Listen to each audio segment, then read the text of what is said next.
Go into menopause, progesterone helps activate the osteoblast. That's going to be helping to build up the bone, and osteoclast break it down. Estrogen breaks it down more, progesterone builds it up. Now, it's important because you want to have a good, healthy breakdown, break up, because the breakdown helps clear off the debris. It's like going into your backyard and kind of pulling out the weeds, and then you go kind of plant the seeds down, right? So there's this kind of clearing effect and building effect.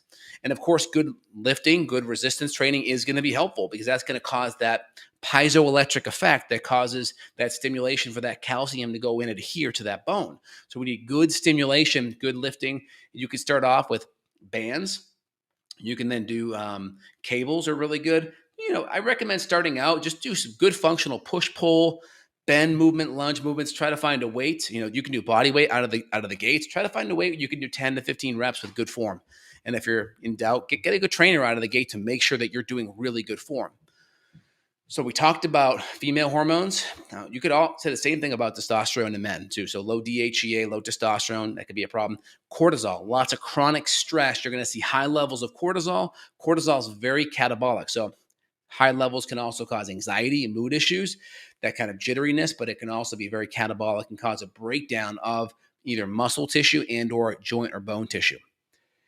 I would say last but not least, just having bad exercise form. Like you're coming in and you're bouncing your movements around, whether it's a chest or you're like doing a lunge and you're just kind of banging your movements around. So I recommend come in with a movement, own the movement all the way, pause at the end, and then come back up. You could explode in that shortening phase, right? So when you're shortening the muscle, that's like bicep curl, right? You're shortening, right?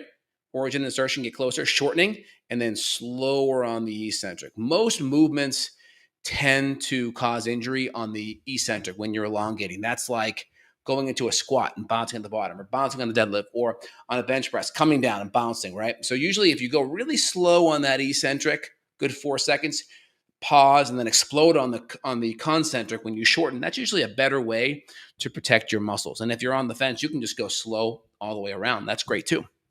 All right, let's recap. So inflammatory foods, 1, gluten, right? Alpha solanines, oxalates, not having enough protein, not having enough minerals, vitamin K2, magnesium, strontium, not having enough hydrochloric acid, lower thyroid function, infections causing malabsorption. I'd also say hormones, estrogen, progesterone, cortisol imbalances, low testosterone, low DHEA. And then, of course, just being chronically stressed, doing exercise that involves lots of pounding, lots of compression, and or over-exercising, but also not doing enough where you don't create that piezoelectric effect to cause that calcium to reabsorb. It'll be my top 8, I think, causes of joint pain. And again, if you have an issue with your joints, you have to correct all those issues and find a good practitioner that's going to work on activating the muscles, whether it's active release, myofascial release, using the Nuvii or bioelectric device to kind of help that muscle be stimulated to turn back on. Good chiropractic care to make sure the joint is moving and there's no subluxations and there's good alignment and the joints are moving. Remember, the brain gets communication from the joint through movement. So if you have these joints are inflamed or stuck or there's adhesion with that fascia to that muscle and that joint's not working, you're not going to get good communication from the joint to the brain. So make sure there's good movement.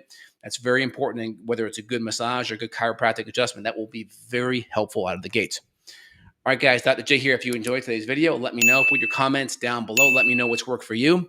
And if you enjoyed it, share with family and friends. And if you want deeper functional medicine support, because you have some chronic inflammatory issues and you want to look deeper, feel free. There'll be a link down below where you can reach out and schedule with myself and my staff, and we're happy to help you worldwide.